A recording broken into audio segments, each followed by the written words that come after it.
queridos amigos de Entre Puntos. Señores, esta noche traemos un análisis entre, vamos a decir, pensamiento y competitividad. En esta realidad moderna tecnológica que vivimos, sobre cuáles son las carreras que demanda el mercado de trabajo.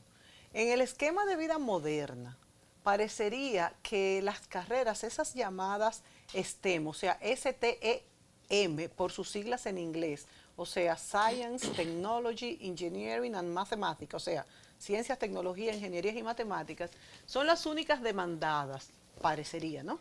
Y que han desplazado las carreras clásicas de humanidades. Bueno, los jóvenes con vocación hacia las carreras de las letras, como son la filosofía, la sociología, historia, incluso psicología, entre otras, ¿verdad? Deben dedicarse a carreras distintas a las ciencias, tecnologías, ingenierías o matemáticas, porque se dice que los perfiles profesionales demandados por las empresas son técnicos matemáticos, porque son los más aptos para desarrollar actividades en esta era digital, ¿verdad? Bueno, que estas carreras, estas digitales, técnicas, tienen un enfoque más práctico de sus competencias y se ha dicho que poseen mayor creatividad para desarrollar una profesión con efectividad. Bueno, el fanatismo por estas carreras, como dije, llamadas STEM, se propagó en todo el mundo como el salvador de la empleabilidad. Pero por otro lado, otros dicen que nuestra condición humana no cambiará, aunque se siga avanzando la tecnología, si ambas disciplinas no caminan juntas, tomadas de la mano, para tener pues soluciones eficientes que satisfagan las necesidades reales. Y que es falso que se opongan a la tecnología, que se opongan, ¿verdad? Las tecnologías y las humanidades, que más bien se complementan por más obvia que sea la necesidad de nuevos técnicos. Bueno, entonces nos preguntamos, ¿qué tanto necesitamos de profesionales del comportamiento humano para comprender los desafíos sociales y aplicarlos a las tecnologías? Bueno, pues para discutir este tema hemos invitado a dos invitados especialistas en el tema. Tenemos a Marcos Villamán, quien es el rector de la Universidad I-Global, y a Pedro Ortega, quien es el director de investigaciones y publicaciones de I-Global, quienes además debo mencionar que el próximo mes de octubre tendrán la cuarta edición del Congreso Transdisciplinario del Caribe de Ciencias Sociales y Humanidades, coordinados con otras universidades que los apoyan desde el 2012. Y junto con la Asociación Latinoamericana de Sociología, se harán pues a la par debates regionales y latinoamericanos. Y el tema central se llama metodología, epistemología y saberes emergentes. Esto es una forma de ver, ¿verdad?, cómo la ciencia está dando, como la ciencia como un todo más bien, ¿verdad?, para dar respuestas a los nuevos programas. Y menciono este congreso porque además tiene que ver con lo que estamos hablando, además de ser un evento académico, tiene que ver con el tema de esta noche. Bueno, pero me gustaría iniciar este conversatorio, ¿verdad? Pues preguntándoles a ustedes cómo, ¿verdad? ¿Cómo realmente pudiéramos decir que existe un enfrentamiento entre la tecnología y las humanidades? Bienvenidos Pedro, bienvenidos Marcos. Realmente ustedes, que son dos académicos, han escrito sobre esto y han estado preocupados y son dos técnicos y estudiosos de las letras. ¿Existe realmente un enfrentamiento entre humanidades y tecnologías, don Marcos Villamán? Yo creo que estamos en un momento diferente a otros momentos en el pasado. Yo creo que ciertamente hay que reconocer que se han incentivado de manera muy importante las carreras técnicas y la tecnología como tal. No es falso que ha habido un boom de la ciencia y la tecnología, y creo que eso es muy positivo además, porque nos ha permitido una serie de soluciones a problemas Sí. que estaban pendientes y nos da la posibilidad, solo la posibilidad, de niveles de vida mejores, de más calidad, de descubrir dimensiones de la vida que antes no podíamos descubrir. La tecnología es un bien de la humanidad y yo creo que así hay que asumirla. Evidentemente eso nos crea una situación novedosa con respecto al pasado, pero para poder entender la tecnología, su uso, su validez, sus posibles aportes, hace falta saberes que no son tecnológicos. Y esos saberes son diversos, desde la filosofía hasta las ciencias sociales, hasta la literatura. Eso permite entender las preguntas fundamentales de los seres humanos, que siguen siendo las mismas. Siguen Las siendo las preguntas. mismas. Y la respuesta, evidentemente, puede ser más compleja, puede ser menos clara en este momento, pueden ser muy diversas a como eran en el pasado, pero el debate humano con respecto a los seres humanos es permanente. ¿Quiénes somos? ¿Dónde estamos? ¿Hacia dónde nos dirigimos? ¿Qué sociedad queremos? La sociedad que tenemos, ¿cómo la transformamos para mejor? ¿De qué manera tenemos mejores relaciones entre los seres humanos? De cuál forma podemos hacer un uso más inteligente del quehacer tecnológico, de manera que nos dé más calidad de vida. Eso apunta entonces a una integración, a una coordinación, a un aporte mutuo entre el saber tecnológico y el saber científico, social y humanístico. Pudiera decirse, y esta pregunta quisiera que me la contestaran ambos, que las humanidades, a través de toda la historia, de la larga historia de los 20 siglos, 21 que ya tenemos, las humanidades han manejado pues todas estas irrupciones tecnológicas que ha habido y las han aplicado a lo que la humanidad necesita en el momento. En el momento actual, América Latina, la República Dominicana, el mundo, vamos a decir los tigres asiáticos que se han desarrollado a base de tecnología. ¿Cómo podemos manejar la tecnología nosotros en este momento? Nosotros como República Dominicana, bueno, enclavados en nuestro país, en nuestra región y en el mundo, en un momento donde la educación está cambiando, donde pues impera la necesidad de que nuestros muchachos puedan aprender tecnología, humanidades e insertarse en un mercado laboral. ¿Cómo pudiéramos manejar, cómo influye en este momento preciso y enclavados en el mundo desde nuestra casa, desde nuestra provincia, desde nuestro país, región y el mundo? ¿Cómo influye? ¿Qué cambia? Pedro. Bueno, lo primero que se me ocurre reflexionar y me parece fundamental con respecto a esta inquietud que nos propone Mónica, es que las ciencias sociales y las humanidades nos sirven para pensarnos en sociedad. No es posible construir una sociedad, indistintamente de todos estos avances tecnológicos, instrumentales de la vida cotidiana, sin nosotros poder reflexionarnos hacia adentro. Es como si tuviésemos un cuerpo sin cerebro. Entonces el cuerpo operaría de una manera arbitraria, sin ninguna dirección. Pero la sociedad, cuando la vemos como un todo, demanda ser pensada en sí misma. Entonces no podemos desarrollar un proyecto tecnológico, un proyecto biológico, un proyecto químico, médico, etcétera, sin pensar el impacto social y las implicaciones que eso tiene. Esa es la razón por la cual tanto las ciencias sociales como las humanidades, dentro de ello la filosofía, ayudan a construir una mejor sociedad a partir de la complementariedad de esos otros saberes como parte de un todo. El conflicto, podría decirse que el conflicto entre ciencias sociales y humanidades, entre ciencias sociales, ciencias duras, como se le llama tradicionalmente, es antiguo, nace prácticamente con el surgimiento también de las ciencias sociales. Pero esa tensión entre ciencias que nosotros encontramos ya desde las obras clásicas de los autores que de algún modo fueron constructores de las ciencias sociales, productores de las ciencias sociales, de algún modo esa tensión es una tensión también vital y necesaria en cualquier aspecto de la vida humana. Es decir, es ineludible. Hay que pensar que en el contexto del quehacer científico no solo hay teorías, ecuaciones, escritos, ensayos académicos, etc. Hay seres humanos que están tratando de proponer aquello que piensan y que encuentran también a través de eso que piensan una respuesta. Y dentro de esa respuesta entonces surge una tensión. Y esa tensión es la que va produciendo eso que nosotros finalmente llamamos ciencia.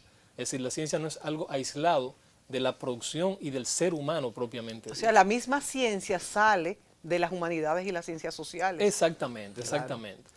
Entonces yo creo que eso le da ese razonamiento que apunta a reflexionar las ciencias sociales, las humanidades, como un dispositivo indispensable para pensarnos en sociedad. Es algo que le da al mismo tiempo la ruta de camino a lo que puede ser esa relación y a la vez esa tensión que es natural en cualquier tipo de relación humana entre ciencias, entre saberes. Si nosotros observamos el aspecto tecnológico y el desarrollo tecnológico, si se quiere, en un sentido más amplio, ya que mencionaba, por ejemplo, los tigres asiáticos, ¿verdad que sí?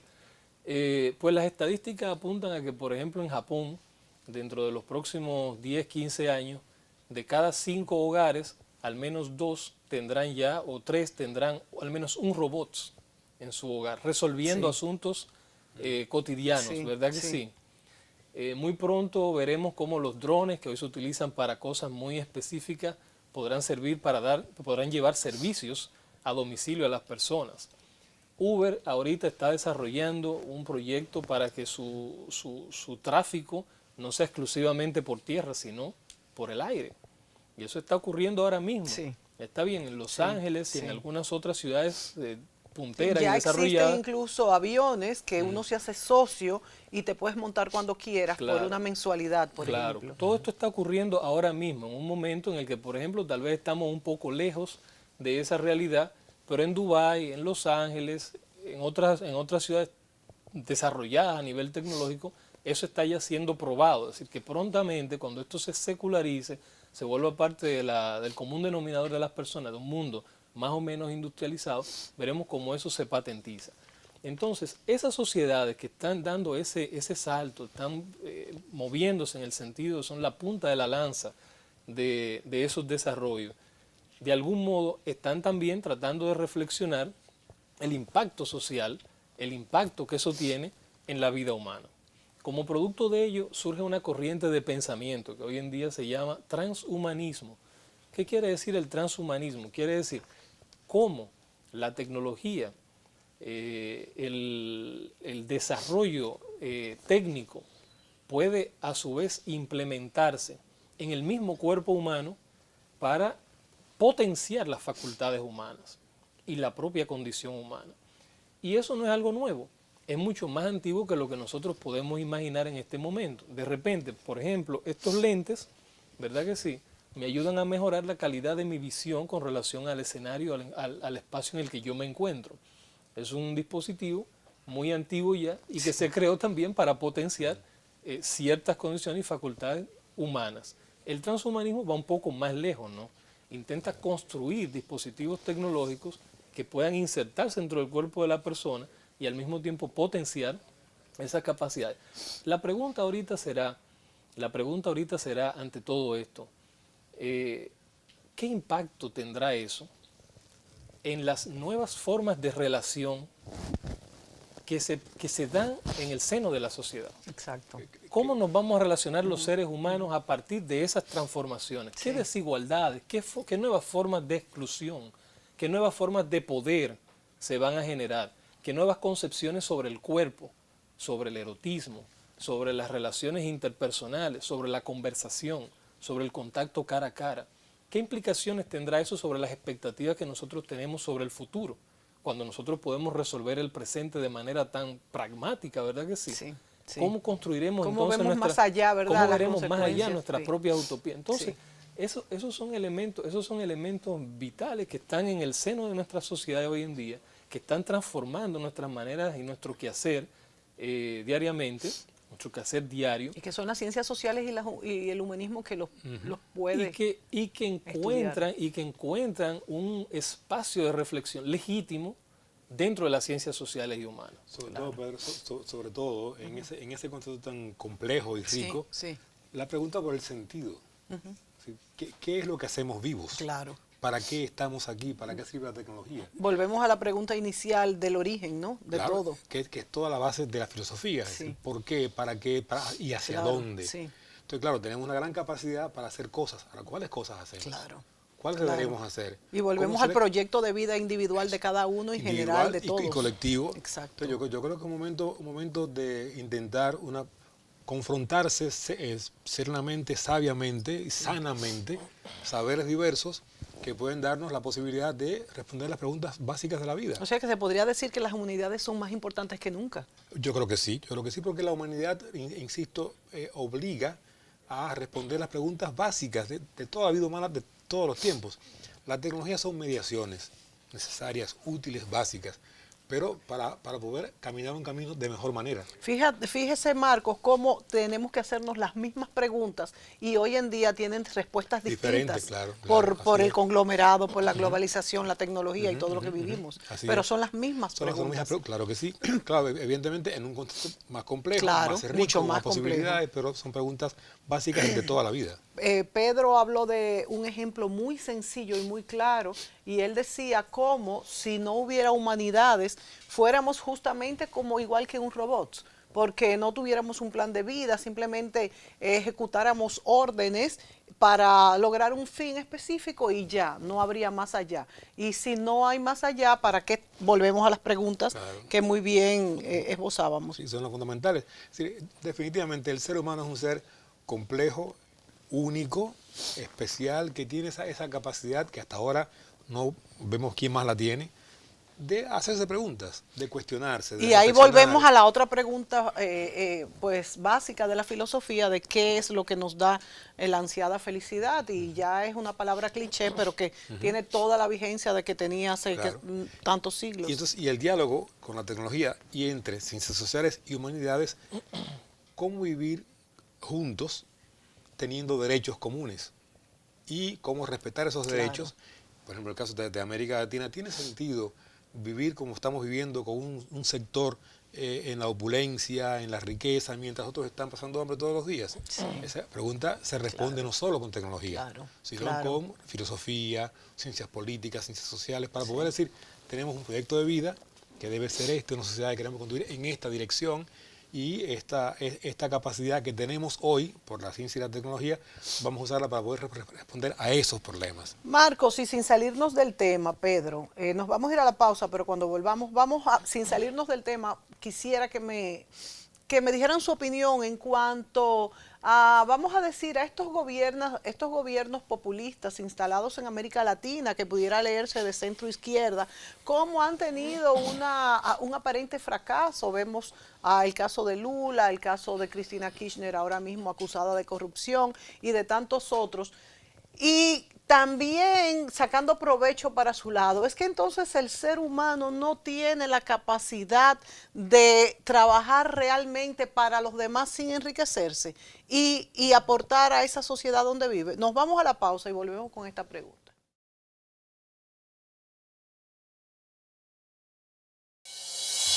Evolucionar con Azul se puede explicar de la siguiente manera. Imagina a tus clientes tapeando sus móviles o tarjetas en nuestras terminales para más comodidad a la hora de pagar. O haciendo ellos mismos sus pagos en nuestra solución integrada con firma digital. O tú mismo, cobrando a domicilio con toda la movilidad que te ofrece Azul Go. Además, podrás recibir pagos de las principales marcas de tarjetas, disfrutando de toda la innovación que traen nuestras soluciones inteligentes a tu negocio, certificadas PCI. Por eso, con nosotros, tu negocio cuenta con un aliado para cerrar siempre en azul. Bajo el lema Impulsando la innovación en las MIPYMES y emprendedores, regresa la Semana MIPYMES 2018, el evento más importante de apoyo a las micro, pequeñas, medianas empresas y emprendedores de la República Dominicana. En la Semana MIPYMES 2018 encontrarás múltiples soluciones gratuitas para el crecimiento de tu negocio, elaboración de páginas web, diseño de línea gráfica, tarjetas de presentación, creación de etiquetas para productos, diseño de perfiles en redes sociales, geolocalización de tu negocio, capacitaciones, asesoría empresarial, encuentro de negocios, solicitudes de financiamientos y mucho más. Te esperamos del 17 al 21 de octubre en el Hotel Dominican Fiesta. Más información en www.semanamipymes.do. Ministerio de Industria, Comercio y MIPYMES.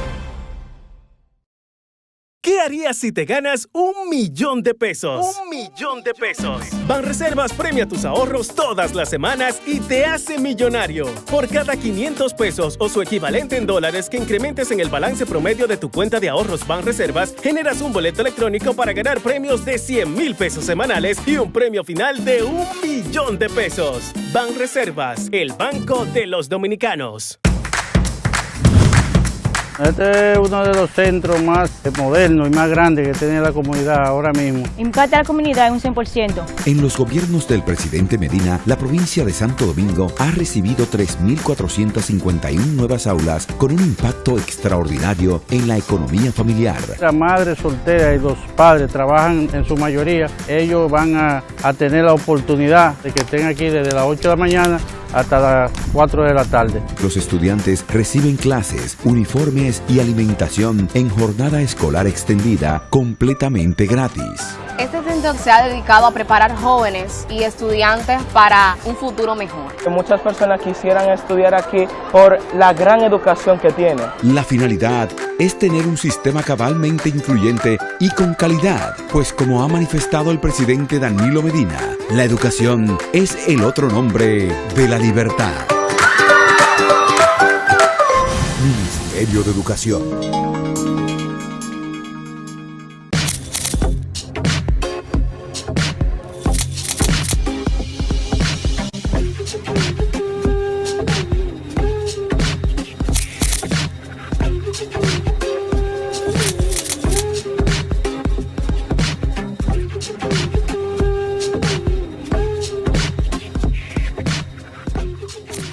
Bueno, en esta ocasión contamos con la presencia de Marcos Villamán, rector de la Universidad iGlobal, y Pedro Ortega, encargado y director de investigaciones de la misma universidad. Nuestro tema de hoy es si realmente las carreras tecnológicas se oponen a las carreras humanísticas y de las ciencias sociales. Y en la vida misma, en esta etapa de modernidad en la que vivimos, si realmente hay un camino que las une a las dos. En todo este debate, en el segmento pasado, le preguntaba, entrándonos un poco a lo que está pasando en América Latina y en el mundo, y le preguntaba a Marcos y a Pedro, hasta qué punto los gobiernos populistas de centro izquierda han tenido fracasos por las cantidades de acusaciones de corrupción que hay, y les preguntaba si hay cierto fracaso de la esencia misma del ser humano, por esto, porque fracasan los de derecha y fracasan los de izquierda. Entonces, y los de centro, bueno, ¿qué me dice Marcos? Yo diría que hay dos niveles de la discusión, de la conversación. Uno se refiere de manera más individual a los seres humanos como tal. Somos seres imperfectos, con tendencias a veces contradictorias, no siempre actuamos según decimos que creemos y muchas veces hacemos lo que no creemos. En la práctica lo estamos haciendo. Eso lleva, por ejemplo, a que alguien que pueda plantear que su opción es una opción de justicia, búsqueda de la justicia, búsqueda del bien. Sin embargo, al momento en el cual ejerce el poder, se beneficia de lo que está haciendo en vez de ser justo en lo que hace. Eso es una contradicción inevitable de la vida humana. Y que vamos a tenerla mientras seres humanos Bueno, realmente existan. se ha visto durante toda la historia. Toda la vida. Toda la sí. historia. Ahora, la otra parte de la situación es que el modelo predominante en el mundo está siendo de un tiempo a esta parte el liberalismo, sobre todo después que los socialismos han fracasado históricamente. Ese fracaso de los socialismos históricamente ha dado una preeminencia a la visión liberal, pero evidentemente esta visión liberal tiene problemas muy graves, genera problemas muy graves en las sociedades, lo que obliga a seguir buscando respuestas. Es ahí donde se ubican las alternativas que se han implementado en América Latina de regímenes progresistas o prosociales, como en Brasil, Lula, etc. Yo creo que no hemos conseguido todavía una oferta más estable de alternativa al liberalismo. No me parece que sea muy acertado decir nada más que estos regímenes han fracasado. Yo pienso que han tenido sus logros, claro que sí. Porque sacar de la pobreza 40 millones de personas es un logro muy importante. Claro, muy pero importante. Ciertamente no es mentira que después de un tiempo otra vez ha vuelto sectores liberales al poder en esos países. Estamos, yo pienso, en ese proceso.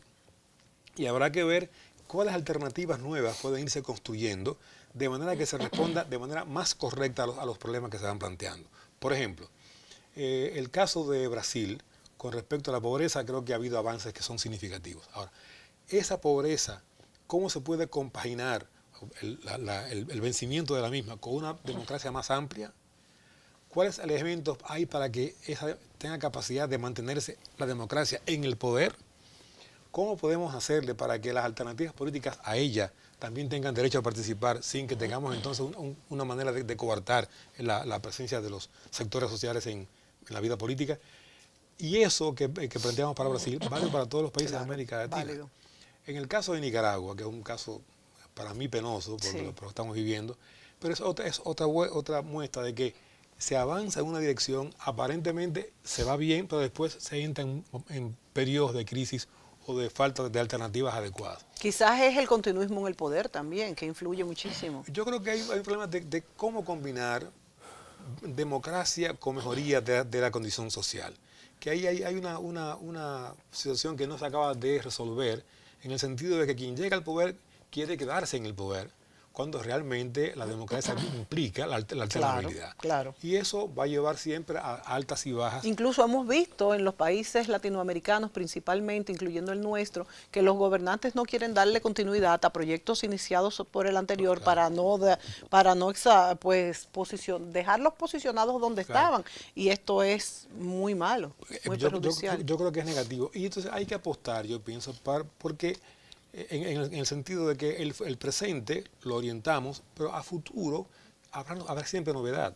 O sea, habrá que intentar trabajar para lo nuevo, de manera que se responda mejor a problemas viejos y a problemas nuevos también. Y aunque pudiera parecer muy pueril esta pregunta, Pedro, porque nada es gris, nada es blanco y negro, hay muchos tonos de colores en el medio.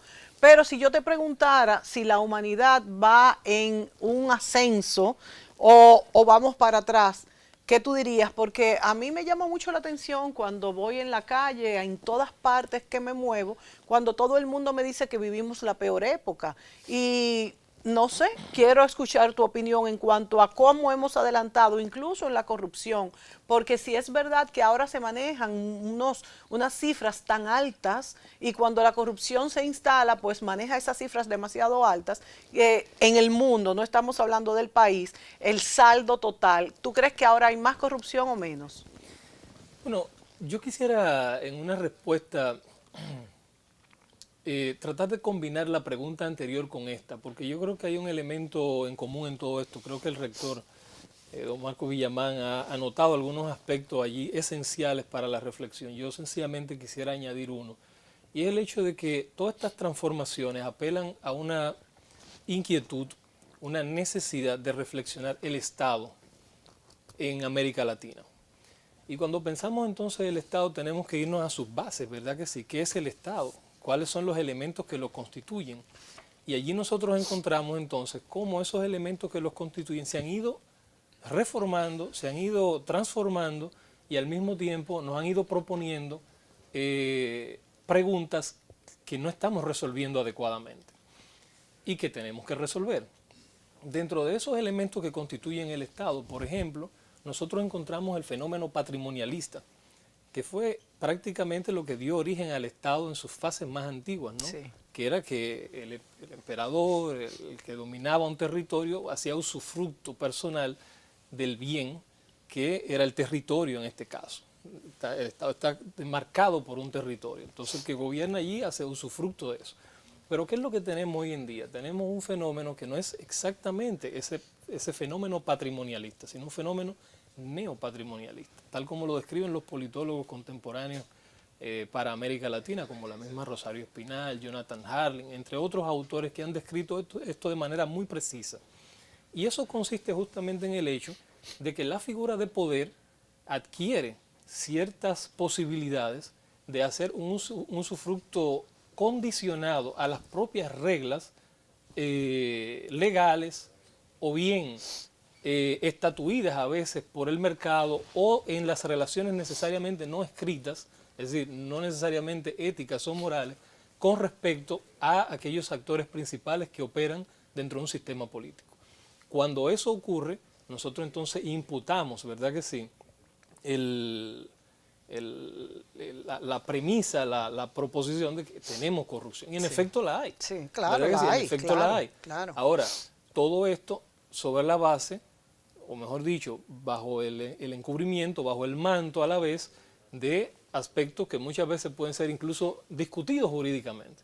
Sí. Y nosotros que decimos, Sí. no, pero esto es corrupción, Sí. y ahorita se está llevando a un tribunal. El problema es que cuando nos vamos al plano jurídico, el plano jurídico se ha especializado en tener terminologías y procedimientos tan confusos que pueden sacar de la cárcel al más culpable y condenar incluso hasta a un inocente. A mí me preocupa mucho la parte de los temas jurídicos. Se debe justamente a cómo este fenómeno patrimonialista se convierte en algo neopatrimonialista, Exacto. enquistándose incluso Exacto. en la misma forma, es decir, ese fenómeno que señala, el fenómeno de la corrupción, Sí. sobre todo en el plano administrativo del Estado, se enquista entonces incluso en las mismas formas legales y de producción de lo legal. Exactamente, lo que tú decías que ya no se sabe si eso o no. Ese es un primer aspecto al que nosotros deberíamos poder reflexionar para decir qué tanto hemos avanzado o qué tanto vamos hacia atrás. El segundo es el aspecto de la autonomía del Estado, que originalmente era sencillamente la separación, ¿verdad?, entre el aspecto religioso y el aspecto político. Al constituirse, se separan estos dos elementos y el Estado cobra autonomía. Pero ya hoy en día la autonomía del Estado no depende solamente de esa separación entre lo Jurídico político y y lo religioso. Hay muchos otros elementos foráneos, incluso relaciones internacionales, exteriores, el efecto de las propias migraciones, los medios de comunicación, la transculturación a través del efecto de los medios de comunicación sobre la vida de las personas, cómo eso tiene una explicación y también unas consecuencias en las formas de relacionarse dentro de las sociedades en particular. Todo eso entonces devuelve otro conjunto de preguntas que también hay que resolver allí para pensar el Estado y esas transformaciones mismas que nosotros encontramos que dan paso a veces dentro de un Estado, gobiernos de derecha, gobiernos de izquierda, y que son parte de las mismas dinámicas cíclicas que se dan dentro de una sociedad. A seguir encontramos aspectos como la burocracia, por ejemplo. ¿Cuál es el Estado que nosotros queremos? Una discusión muy reciente, ¿verdad que sí? Todavía en los años 90, a principios de los años 90, nosotros nos estábamos preguntando, ¿qué Estado queremos? ¿Queremos un Estado grande? Es decir, con una burocracia muy grande. El tamaño del Estado se mide a partir del gasto, el gasto público, ¿verdad que sí?, en nómina. ¿O queremos un Estado más pequeño, un Estado eficiente, con pocas personas? Y de hecho, las discusiones políticas de candidatos a la presidencia se basan ya no en ideología, sino al tamaño del Estado. Esa fue una discusión fundamental, ¿verdad que sí? Y todavía lo sigue siendo. Lo sigue siendo. Entonces, bueno, nos sentamos sobre la premisa de que tal vez queríamos un Estado X, queremos un Estado más pequeño, pero a veces hay que pensar entonces cómo la premisa corresponde con la práctica, ¿no? En qué medida esa práctica está relacionada con lo que está pasando en el resto del Caribe de América Latina, pero cómo América Latina se mueve dentro del plano más amplio global, ¿verdad que sí? Donde se busca la eficiencia, pero a la vez la conexión del Estado con el mundo en sentido general. Entonces notar cómo esos elementos fundamentales, ¿verdad que sí? El aspecto administrativo, burocrático, el aspecto del patrimonialismo, neopatrimonialismo, el aspecto de la autonomía del Estado, que son aspectos fundamentales, que fundamentan las bases de lo que nosotros consideramos como un Estado, están en tensión. Y al estar en tensión, entonces generan una suerte de despliegue, de interrogantes que nosotros tenemos que resolver. Y yo creo que cuando nosotros pensamos esto de si vamos un poco hacia adelante, un poco hacia atrás, ¿verdad que sí? Yo diría que sencillamente lo que se produce es esa relación natural donde las sociedades se expresan. Las sociedades se expresan. De algún modo, dentro de un régimen dictatorial, pues surgirán movimientos que querrán por la fuerza derrocar un gobierno, ¿verdad que sí? Como en efecto ha ocurrido. Dentro de un espacio democrático, entonces surgirán movimientos sociales, como en efecto también nosotros encontramos movimientos sociales de largo alcance en Hispanoamérica y en América Latina. Y yo diría que ese aspecto en particular está asociado a una suerte de, si se quiere, ligero crecimiento de la clase media en América Latina. Sí. Con ese crecimiento de la clase media, tal vez surge, al menos de forma incipiente, una pequeña o una nueva conciencia sobre aspectos de la vida ciudadana y de la forma de relacionarnos que deben aflorar para construir una mejor sociedad. Que no la tienen las clases bajas ni las muy altas. Digamos que es un tipo de conciencia que surge con la necesidad también de hacer una crítica, de colocar puntos del debate, ¿verdad que sí? Como este que estamos tratando de discutir, que resultan de la necesidad de expresar esos aspectos que están ahí en el fondo, en las bases de la propia sociedad, pero que a la vez tienen la capacidad para hacerlo. Porque no quiere decir, yo no quiero decir con esto que las personas que viven dentro del ámbito de la pobreza no la tengan, pero quizás con su sufrimiento, con su drama, no carezcan de esta confianza, tiempo, pero todo lo quizás contrario, no tienen el tiempo. Todo lo contrario. Y tal la vez, perspectiva. Tal vez no tienen el poder o los medios que les permitan la capacidad, el tiempo de hacer valer esas demandas. Y ahí nos vamos, Entonces, nos vamos a ir a la pausa, pero déjame agregar algo sobre lo que estás diciendo, Pedro, y ahí nos vamos al origen de toda nuestra discusión, y es que quizás, ustedes me dirán en el segmento próximo, quizás en este momento tan complejo que vivimos, global, el humanista, el que maneja las ciencias sociales, tiene que tener un conocimiento tan macro que implica muchas particularidades a la vez, que por la falta de tiempo quizás muchas personas no la tienen y prefieren dedicarse, o también porque la sociedad lo demanda, a cosas más puntuales, y vamos olvidándonos de partes, o sea, nos vamos concentrando tanto en una sola labor que entonces nos vamos volviendo un poquito robots, como lo que tú decías en el segmento primero. Nos vamos a ir a la pausa y continuamos con esta discusión. ¿En qué gastamos los dominicanos? La quinta encuesta nacional de gastos e ingresos de los hogares, que elabora el Banco Central de la República Dominicana, nos revela qué productos compramos, dónde y cuánto gastamos dependiendo del lugar en que vivimos, de los ingresos y nuestra edad. Esta encuesta es muy importante, ya que con esta información podemos actualizar el costo de la canasta familiar dominicana, que permite establecer nuestras condiciones reales de vida. Durante el 2018, los encuestadores del Banco Central, debidamente identificados, estarán visitando distintos hogares a lo largo de todo el país. Si tu casa resulta seleccionada para esta encuesta, nuestro personal estará recolectando la información necesaria. Es fundamental que participes respondiendo de la forma más completa y honesta posible para mejorar tu calidad de vida y alcanzar un mejor futuro. Contamos con tu apoyo. Banco Central de la República Dominicana. Por la estabilidad y el crecimiento. Bajo el lema Impulsando la innovación en las MIPYMES y emprendedores, regresa la Semana MIPYMES 2018, el evento más importante de apoyo a las micro, pequeñas, medianas empresas y emprendedores de la República Dominicana. En la Semana MIPYMES 2018 encontrarás múltiples soluciones gratuitas para el crecimiento de tu negocio, elaboración de páginas web, diseño de línea gráfica, tarjetas de presentación, creación de etiquetas para productos, diseño de perfiles en redes sociales, geolocalización de tu negocio, capacitaciones, asesoría empresarial, encuentro de negocios, solicitudes de financiamientos y mucho más. Te esperamos del 17 al 21 de octubre en el Hotel Dominican Fiesta. Más información en www.semanamipymes.do. Ministerio de Industria, Comercio y MIPYMES.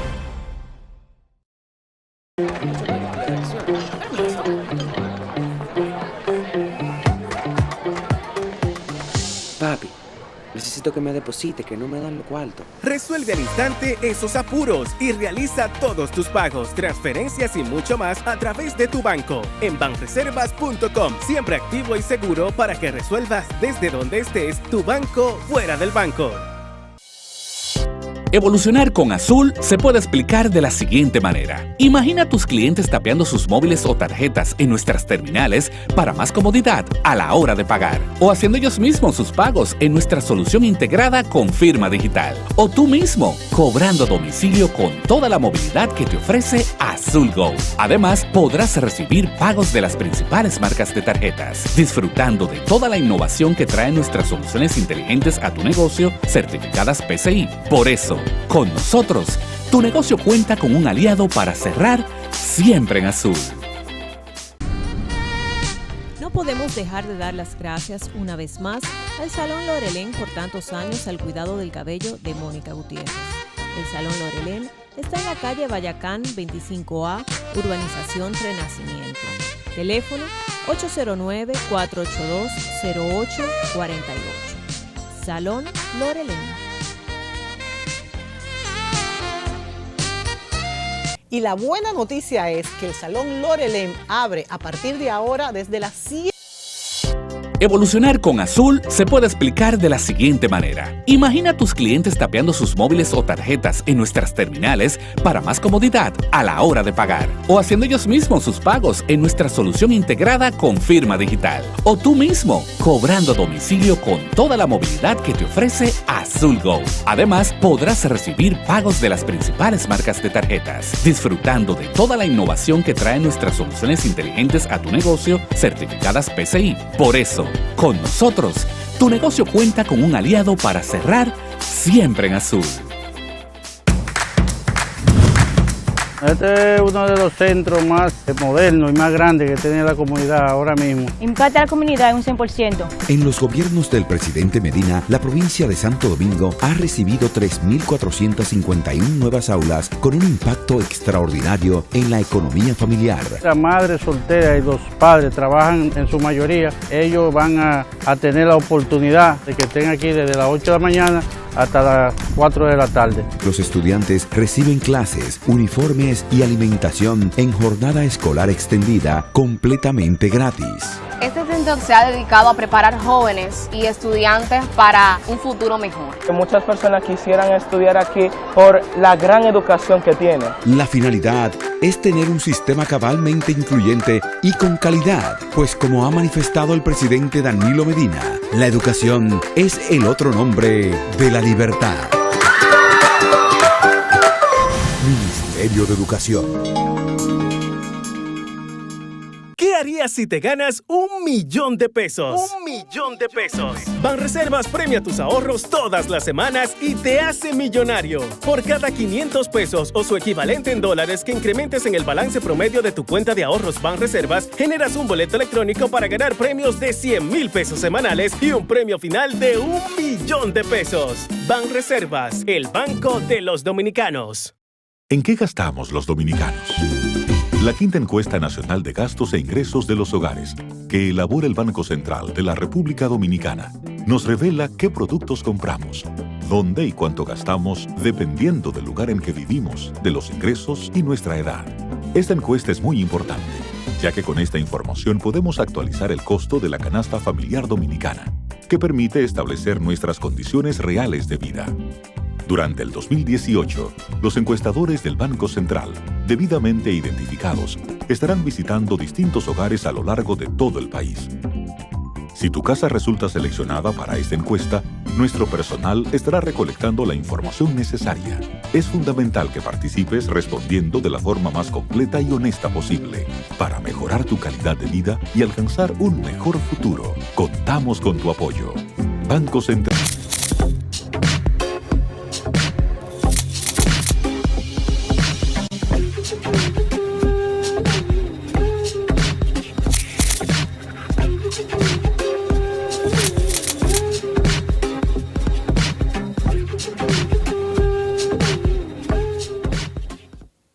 Bueno, dentro de esta interesante discusión no quiero dejar de mencionar el Congreso Transdisciplinar del Caribe, que será los días 3, 4 y 5 de octubre en iGlobal y en la Biblioteca Nacional Pedro Enríquez Ureñas. También tengo aquí 2 libros que me han traído los especialistas. Este se llama Repensar los Caminos, Inclusión, Ciudadanía y Democracia, de Marcos Villamán, que es el rector de la Universidad iGlobal. Compilados por Pedro, ¿verdad? Sí. Compilados por Pedro Ortega. Y aquí tenemos este que se llama Disertaciones ¿cómo se llama? Digamos disertaciones de Enerio. Ah, exacto. O sea, el autor tuvo el interés, ¿no? de que saliera en latín, como una forma de estimular el debate, ¿no? Con respecto al asunto. Podríamos decir que son disertaciones de Enerio. Exacto, y Enerio Rodríguez es pues muy famoso en el arte de pensar, justamente, que es lo que tenemos hoy aquí este programa con estos 2 especialistas. Hablábamos en el segmento anterior, como yo les preguntaba, cómo si la complejidad es tal en este mundo tan complicado que vivimos, que el arte de pensar se está dejando a solo unos cuantos. Y en cuanto a humanidades y ciencias sociales, pero al mismo tiempo que lo digo, pienso que siempre ha sido así, porque antes también era así. El arte de pensar parece que corresponde a menos, a pesar de que ya todo lo tenemos al alcance de las manos, Marcos. Yo lo diría quizás de esta manera. Efectivamente, la dedicación profesional al pensamiento, a la reflexión, a la producción de conocimiento en áreas no tecnológicas, ha sido y es, yo creo, no iba a decir de pequeños grupos, pero está ubicada en sectores que no son las mayorías.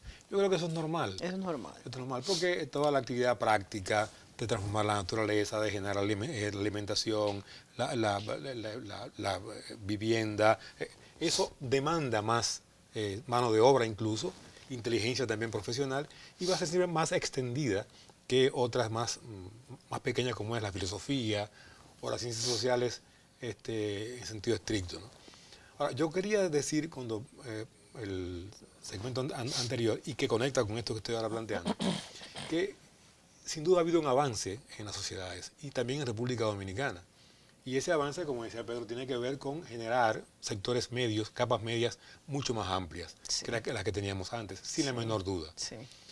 Y eso implica entonces que haya también reivindicaciones nuevas de esas capas medias. Claro. El tema de corrupción tiene que ver con eso. Sí.